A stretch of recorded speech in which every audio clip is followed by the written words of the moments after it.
Good evening. All right, all right. How you feel tonight?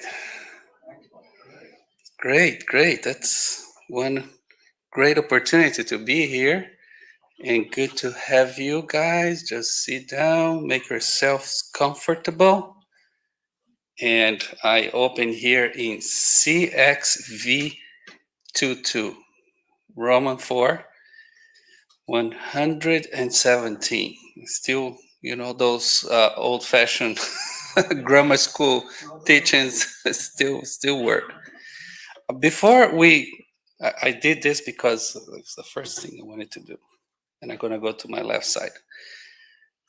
If you haven't done so yet, if you can please put your phone on the vibrator, or turn it off, even better. It's welcome. Any of you guys here for the first time? I see some new faces. No, you've been here before. Great.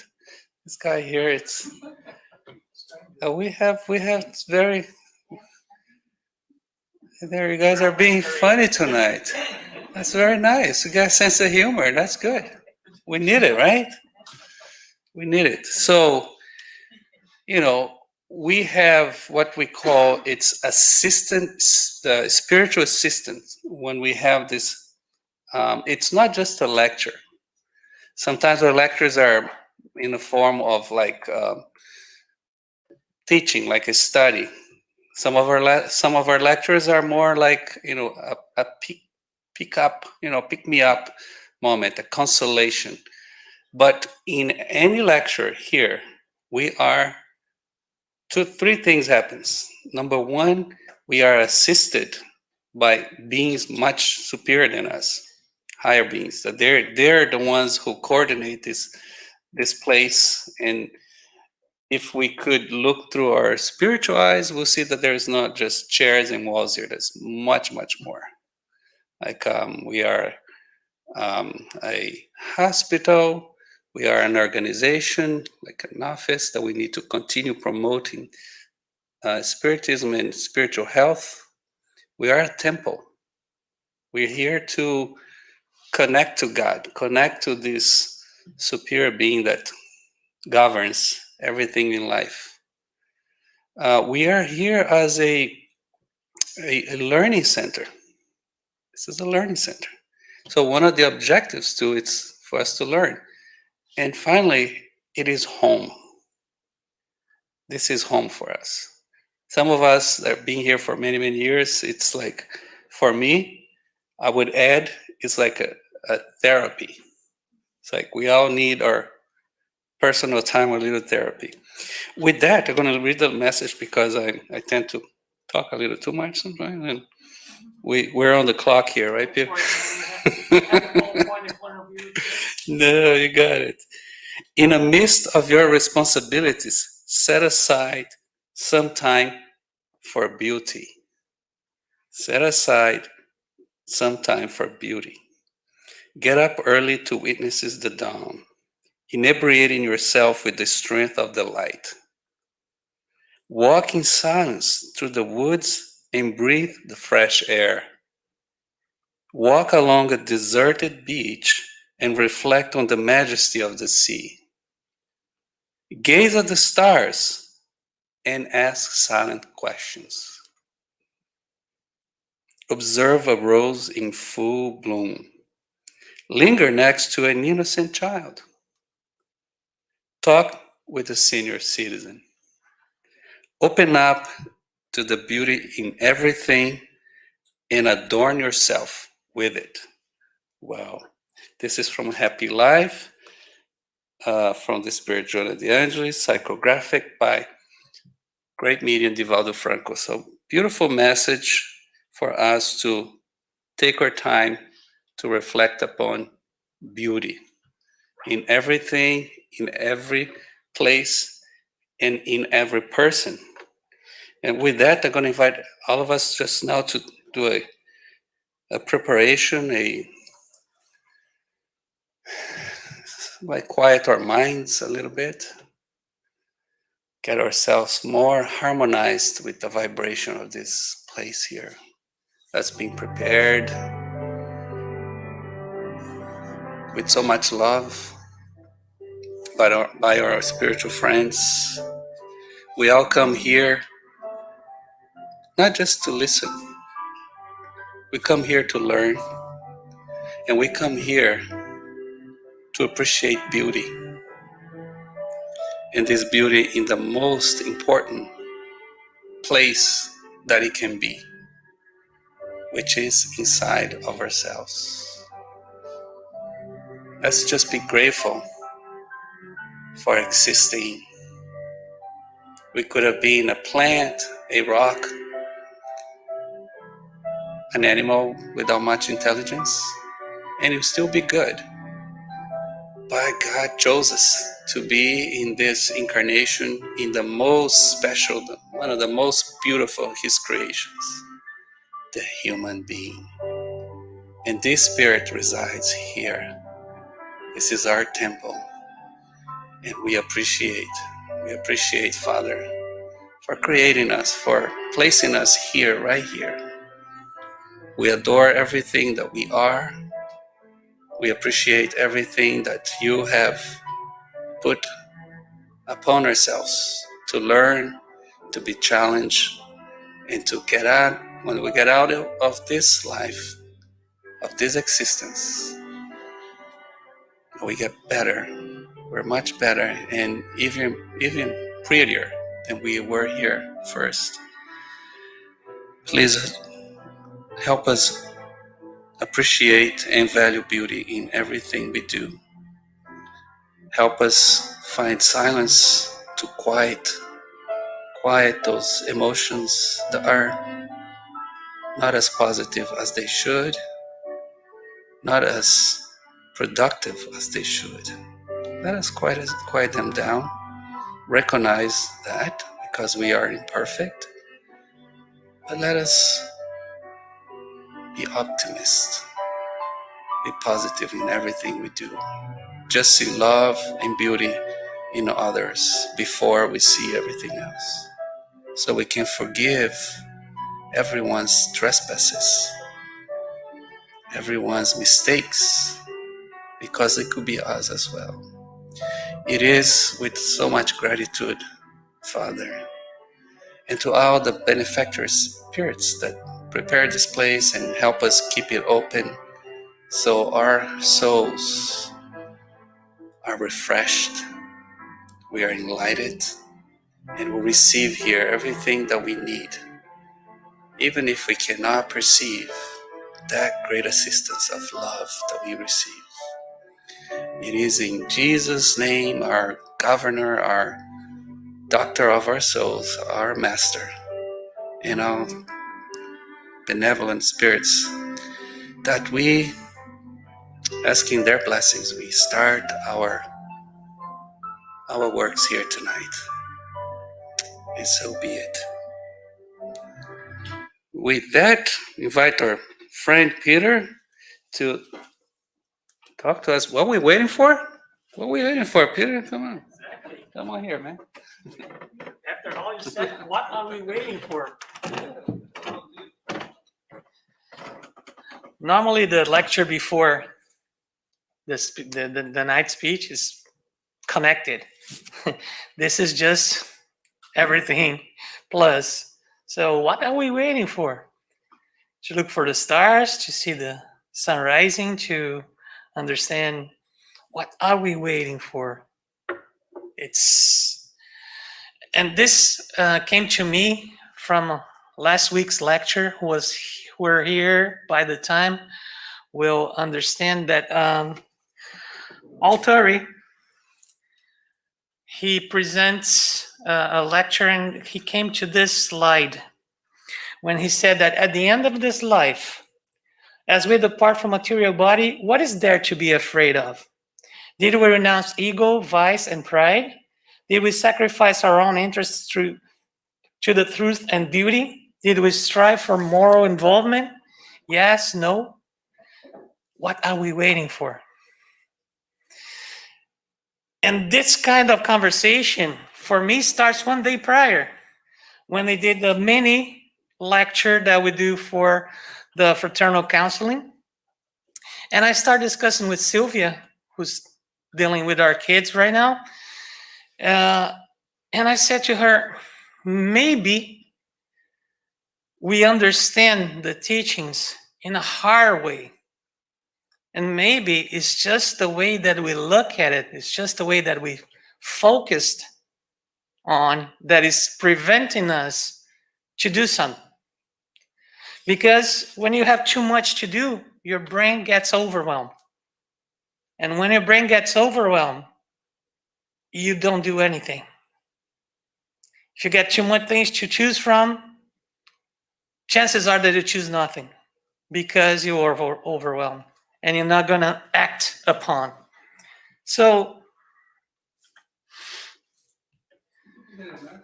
what's that?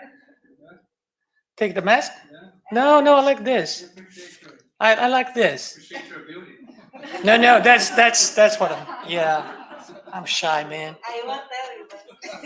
I didn't even recognize that I'm wearing this. It's like part of ours. Yeah. So, first of all, we have a hard time to understand ourselves as a good person. And mainly because what is written, especially on the Gospel according to Spiritism, is really hard to accomplish. The truly good person is one who complies with the laws of justice, love, and charity in the highest degree of purity. Ugh. Yeah, I can do that, but the highest degree of purity? Oh, okay. If they examine their conscience, concerns, their own actions, they will ask themselves if they have violated those laws. Yes, I can do that. I do that. Awesome. If they have practiced any evil, if they have done all the good that was possible, if they have voluntarily disregard any occasion to be useful, if anyone has complaint to make of them, oh my God. And now what? That's one too many things there. Can I answer yes to one at least? Or how many no's can I answer to make the grade? To pass this stage? But in every single line, in every single sentence that is on Gospel according to Spiritism, that is something that Normally, after all of these overwhelmed situations, we don't pay attention, which is, and finally, if they had done to the others everything they would wish done to themselves, that's the simple action. Do to the others what you want them to do to yourself. And that's the focus. Because if you're going to focus and be the highest degree of purity, maybe my brain will tell me, yeah, not really. If all this comes adding to a task that starts to look like that is kind of hard to get it and sometimes impossible, then what I'm going to do? I'll tell you what I'm going to do. And Rafael, I'm going to leave a little bit to the side because I'm going to ask some questions. So I'm not sure if the camera will follow me, but sorry, guys, for a second. How much is 1 plus 1? 2 plus 2? 4. 345 times 897.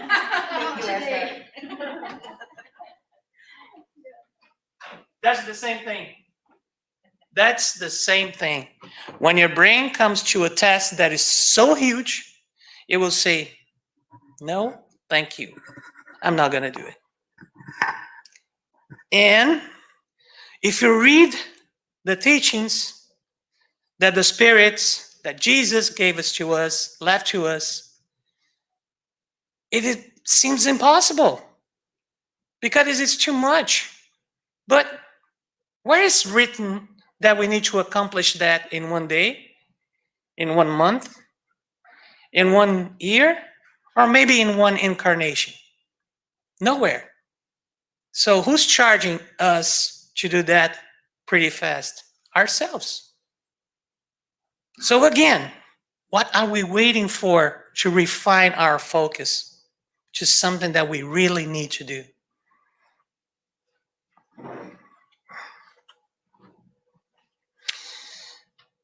And then I say, okay, but mainly I do good things, at least mainly all the time or when I can. I do pretty much good things. And what is good and what is evil for the Spirit's question 630 from the Spiritist book? Good is everything that is in harmony with God's law, whereas evil is everything that deviates from it. Very broad, right? Thus, doing what is good conforms to God's law, while doing evil infringes on it. Okay, what is good, what is evil? God's laws, how many of those? What are the God's law? Can you guys tell me by heart? And what kind of laws we're talking about? Only the main ones that Moses gave us to us, or some that has come from Jesus and is the main one is love, pretty much. Love who? But if you don't love yourself, how can you love each other? So you see, it always comes with some other legs per se. So it's not something that is simple to answer because we don't know the answer, or we don't know the full meaning of the word love. We know what we found out in this existence, but not the whole meaning.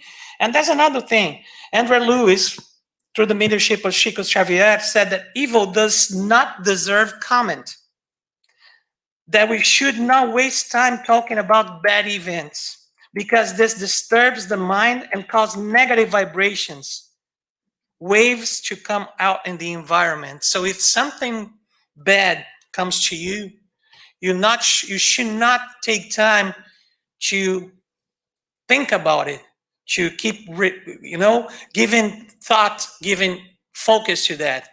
And funny thing, I was coming here and listening to a neuroscientist from Spain, and he was saying the same through the brain perspective.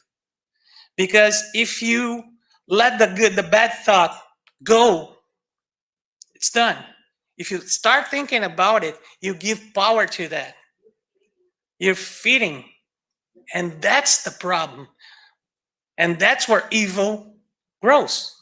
Because if you're not feeding anything, then everything is okay. We are allowed to have bad thoughts. So what? Let it go. Let it pass. Change it. And again, the morality of the high order spirits may be summed up in the gospel maxim of Christ. Do unto others as you would like them to do to you. So what is good? What is evil? How do I do good? Doing to the others what I want them to do to me. So I'm gonna work my best, not your best, not your best, not your best, my best. Because that's how I understand life. That's the summarize of everything that I learned that is good and everything that I learned that is bad. And with this kind of simplifying thought, you can work better instead of trying to be perfect. Nobody is perfect. We are trying to reach the better version of ourselves, which is not a perfect being. And we know that, but we keep searching for that. We keep chasing that. Again, in the Spirit's book, he's saying on question 643, there are none who cannot do good. That is very good, right? That is very, comfort for us. It is enough to come in contact with others in order to do good. And everyday life offers such a possibility to whoever is not blind by selfishness. So sometimes we are walking and there's people wanting to talk to you or need a word, and you are so in tune with your belly button, with your own life, with your own problems, that you don't see that. But it is enough. This is awesome. It is enough to come in contact with others. Then you can try to do good for the others. Try to do good for yourself. Try to have a better relationship with the world. Doing good does not only mean being charitable, but also being as useful as possible whenever your help is needed. If you don't look at life, the lecture in the beginning was exactly that, besides when your help is needed. But exactly that, if you don't look at the sun rise, you never notice that the sun doesn't rise the same in any day. It's different from one day to the other. How do I know that? I used to work on TV, and I was scheduled to do a documentary in Pantanal, which is like an Everglades here in the US. And we woke up every day for 10 days to record the sunrise. And then I realized, wow, there's something here. How can it be different? It's the same sun. It's not the same conditions. It's not the same thing. It's when people say that you never bathe on the same river twice, because the water that was there yesterday is not here today. And it's the same. The conditions are not the same. So today, it's a new day. Today is a day that you can focus in, how can I help? Where's my help is needed? What can I do to contribute, to add? But I'm not perfect, right? And when we're talking about being perfect, gospel again kind of spook us. But before we talk about this, how can I be useful? How can I realize or detect an opportunity to help? Maybe this video will give you some kind of hint. These people have a lot to talk about. They just don't know it yet. In a minute, we'll show them that they have more in common than they think.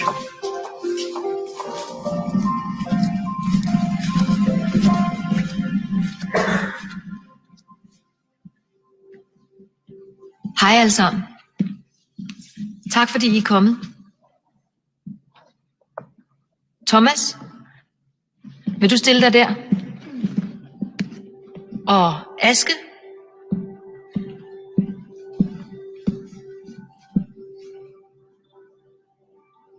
Thomas, du bor med din familie i et dejligt hus på Vinkelhøj 8 i Viby. Før I flyttede ind, var det faktisk dit barndomshjem, Aske. Det er rigtigt. Ja. Fodbold i haven om sommeren. Og kan I forestille mig? Ja, præcis. Vi laver igen. Mathilde, vil du komme herop? I to har faktisk stået over for hinanden før. Okay. Men der var I 12 år. Og det var i en rugbykamp. Okay, ja. Kampen endte i øvrigt 42-0 til Askes hold. Tak for kampen. Ja, tak. Inger?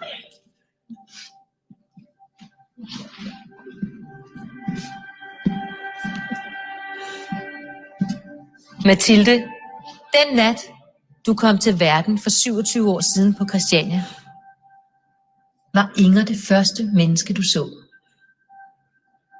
Var du min jordmor? Nå, fint. Kan du huske det?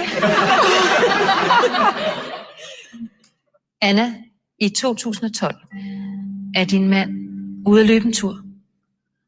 Pludselig falder han om med hjertestop. Ja. Heldigvis er der en, der reagerer hurtigt og redder ham. Knud, vil du komme herop?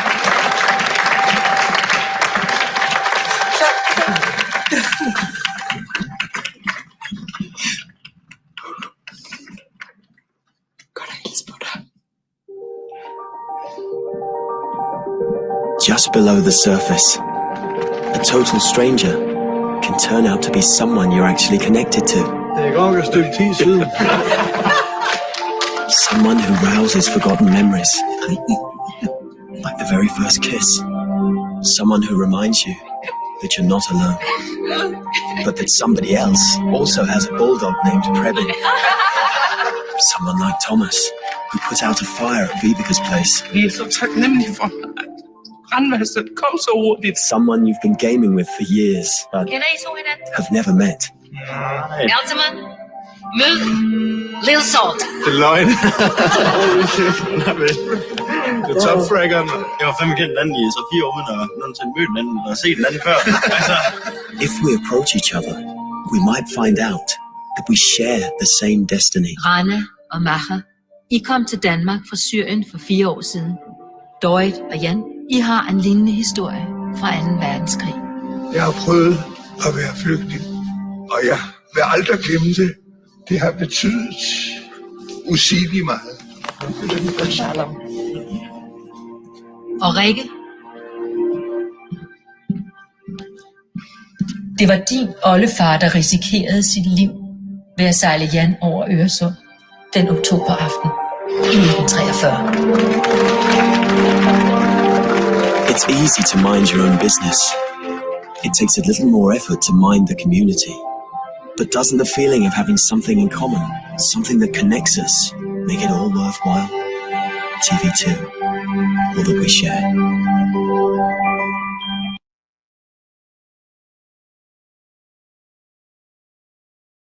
For to connect, to start understanding that others outside, that we can do a lot, a little, but we can do something. And who gets the best benefit out of that? Ourselves, right? Have you get emotional with this video?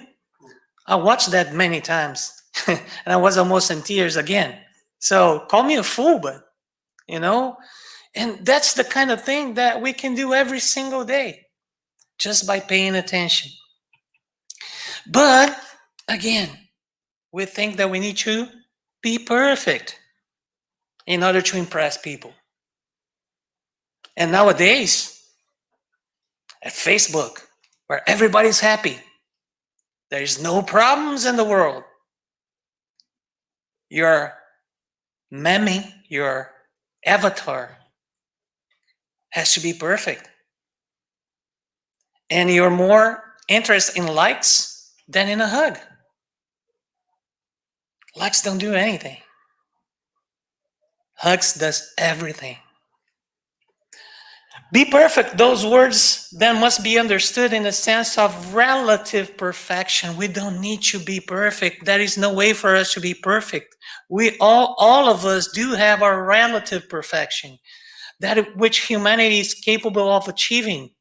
What does this perfection consist of? Jesus said, in love one's enemies. Hard. What if you don't think or don't see them as enemies?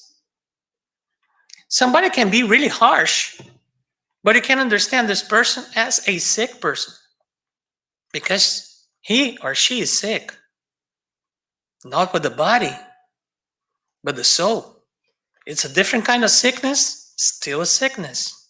So it's the way that you see, the way that you perceive things. In praying for those who persecute us, I have a story that maybe I told here to you many times. But I remember that I was working at Disney and Epcot. I had, for 6 or 7 months, the worst assignments as a photographer. All the spots that I got were outside, under the sun. And as Florida doesn't have a hot sun, so that's okay, right?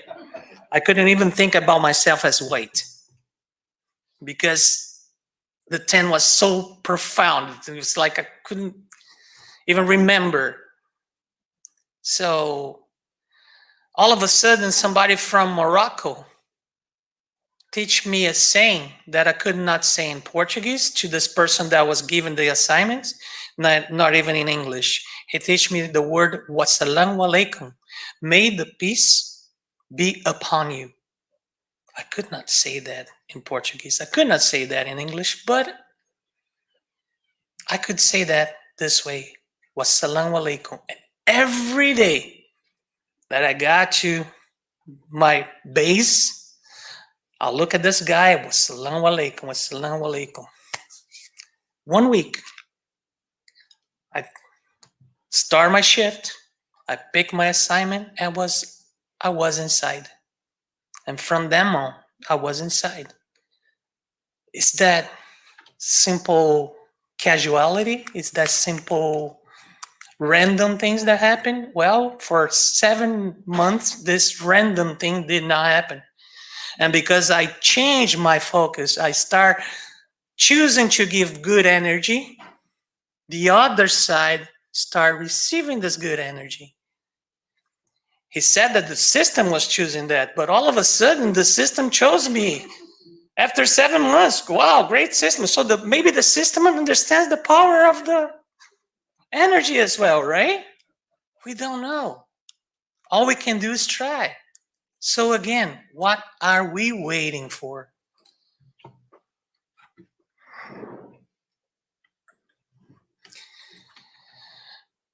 So when we think about being perfect, what the gospel say? Have faith in the future. Possess the sentiments of charity and love. Do good for the sake of goodness. Encounter satisfaction and the benefits they are able to spread. It's always good. It's always good, humane, and benevolent with everyone. Do not harbor rancor. Hate not, yet desire vengeance. Indulge the weakness of others. and all of these. And then you say, oh, okay, I was good at the third or fourth line, but after that, wow, it's a lot of work. It's a lot of work. Again, can I say no to some of that and this just make the grade? Yes, you can. Choose one. If you were here last week, Altori asked everybody, do you guys have hobbies? And some of us said, yeah. And he said that he has a hobby that he gives an hour a day to this hobby. And then he just said, okay, what is an hour a day compared to if you sleep for 8 hours, 16 hours that you are awake? Deduct 9 hours for work, couple more hours, you still have a lot of time. So if you have 1 hour for a hobby, why not 1 hour for one of those lines? Just one. You don't need to pick all. Pick one. What are we waiting for? Maybe we're not doing because we're seeing the whole picture. And we don't need to. There is nowhere that tells us that we need to be perfect. Boom. Right in this minute. It's not going to be like this. Choose one. Practice once. You master that. It's a habit. Go to the other. We have many incarnations. We have many possibilities to do that. But we need to do some. And the main thing here is that if you don't do at least one, then this incarnation will be for nothing. And if you try to do one and master that, you're going to see that the other is going to be easier and so far and so on. I'm not expecting to reach all of these, but I'm starting with one and practicing and practicing and practicing. Otherwise, if you don't practice, you forget. If you don't use it, you lose it. We need to use this information to help us, because we should just here on Thursdays, go back home and let it go. No change will be noticeable. Nothing will be changing in your life. And if you try and something does not change, at least you tried. But it will be really hard to don't change. It will change. So, how we see Jesus nowadays? Many people refer to Jesus as just a historical character and analyze him only in the past in a connotation absolutely different from the current reality. Why? Because Jesus' teachings sometimes are perceived by us as impossible to follow. And then you need to create an excuse to don't follow. So that's a understanding, not by us, but normally people does have this kind of understanding. Oh, it was a figure from the past. This will not work today. Yes, it will. And we'll keep working when we're not here anymore. So why I'm talking about this? Because those are the blocks that we put in our brains. Those are the blocks that we put in our lives not to try. And if we understand those there as some roadblocks, we take that all of our way and we keep going. Otherwise, we're always going to be trapped in the same line of thought, in the same behavior, and that's not going to work. The Spirit's doctrine proposes a change in the way we live religiosity. Help me with that. Come on. Religiosity. Thank you. Sometimes the brain goes like, but that's okay. So again, nowadays we pay tons of money for coaches, for the big names to go on stage to tell us what? Tony Robbins, change your focus and you see your life change. Please tell me what is written there. In other words, What's doctrine propose? Change what? Your focus. Change your focus. Because our focus in living religion, it's, oh, I need to go buy the book. And the book has so many pages and so many steps that even a most fervent religious person will give up eventually. So change your focus when you see or when you understand what's written there and how we need to proceed or how we need to work in order to progress. Here's a book, question 886. What is the true meaning of the word charity as used by Jesus? Because, again, most of the religions used to say, outside the church, there is no salvation. And Spiritism came with a max, like outside charity, there is no salvation. Charity can be practiced everywhere. It doesn't need to be inside the church. So what is the true meaning of the charity, or word charity as used by Jesus? Benevolence for everyone, indulgence towards the imperfections of others, and forgiveness of offenses. Do I really need to do all of these? Maybe not. Choose one. Practice. See how it goes. Move to the other. Practice. See how it goes. Why not? What are we waiting for?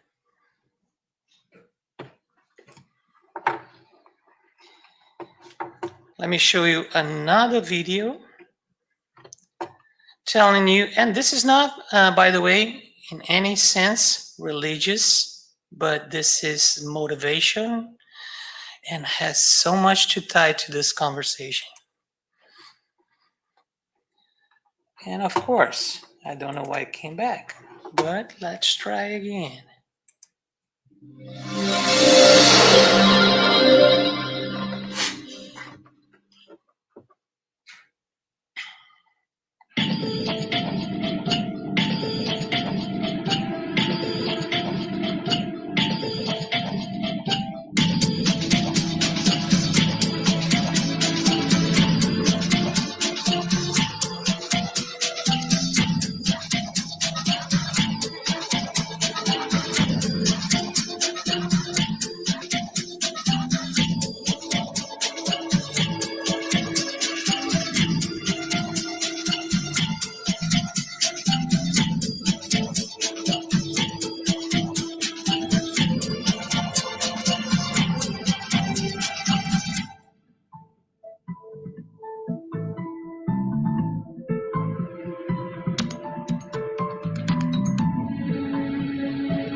Sometimes we're so close and yet so far.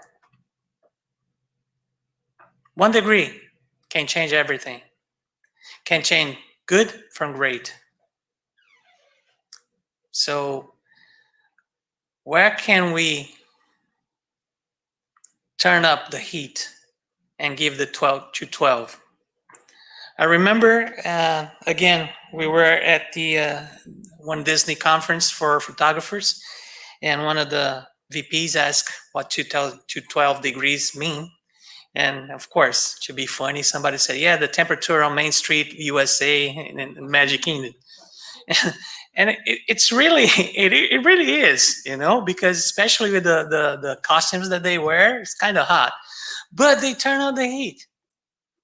Because if you see the way that they behave, the way that they take pictures, the way that they interact with people, you cannot imagine yourself doing that. But they do. So they didn't even realize they turn up the heat. They are over to 12. They are steaming, but they're using the steam to give power to their engines. And that's what we need to do. But we need to start with baby steps. Not seeing it's good to see the whole picture. But once you see the whole picture, don't get discouraged by that. Choose one step, work on it until you master, and then move on. And if it takes the whole life to master, whatever. Keep doing. Attitude. Do unto others as you would like them to do unto you. That's the attitude. Kindness. Come in contact with others. Be helpful. Seek chances to help. I remember Valdo told us, and that was so powerful because I believe it's 5 years or more, that he told here that he was going to McDonald's or so, and there was somebody there that needs to, you know, he was asking for food. And instead of just giving food, Valdo stopped, sit on his side, and start chatting while he was eating. What do you think that was more important? Validating this person as a human being, or just giving food for the body? He gave food for the body and for the soul. And that was so important to me that I still remember that, my friend. I still remember that. And I'm still trying, you know? Not that I can do it all the time. Not that I have the focus to do it all the time. But if I can, and if I can spare the minute, I will stop. And just because we see that happening, and that was so powerful. So if you don't do it by yourself, be inspired by somebody else's actions and do it. Belief. Jesus said, go in peace, your faith healed you. But he also said, don't sin anymore. Meaning that don't go against your faith. Don't mistrust your faith. If you believe that that will happen, keep believing. Because when you doubt, that's the time that you let yourself to have thoughts, negative thoughts, feeding your negative thoughts. And that will create diversion, that will create some differences that will start doubting about yourself, doubting about your goodness, doubting about being helped by a superior being. Or when you need it, somebody will help or somebody will come and work with you. It's really hard when you think that you have something and all of a sudden somebody tells you don't have it anymore. And it's really hard in this particular moment to believe that when one door closes, another one will open. But believe, because sometimes the door closes because it's not yours anymore. You're bigger than that. You just don't realize. You're bigger than that. You have better things to do. Just believe. Focus. Not only being charitable, also being as useful as possible whenever your help is needed. Keep your focus. Keep looking for chances to do, chances to help, chances to, being charitable is not giving money. Although it's good, it will help. But being helpful is just like what I told you about what Valdez did. Is sometimes to spend time with this person, sometimes to listen. So many times you just want your partner to listen to you. You don't need any answers. You just want to vent something. Americans used to say, spill some beans. Yeah, sometimes it's just that. You don't need answers. You're not seeking for answers, you're seeking for relief. Perseverance, seek moral perfection to your capabilities. Believe that you can be better. Don't mistrust you. Don't think bad about yourself. Remember, look at your body. Look what God gave us. What a miracle. Just by breathing, swallowing, thinking, blinking. If your brain has to think about everything that you do in auto mode, you're going to be awake for 10 minutes and sleep for 8 hours to recover. What a miracle. What a wonderful, amazing machine that us as spirits command in this earth. Believe in yourself. Believe that you can do it. This is the very perfection of a man, to find his own imperfections, St. Augustine. So, when you find your own imperfection, find a way to get over. Find a way to change it. And keep on going. Thank you.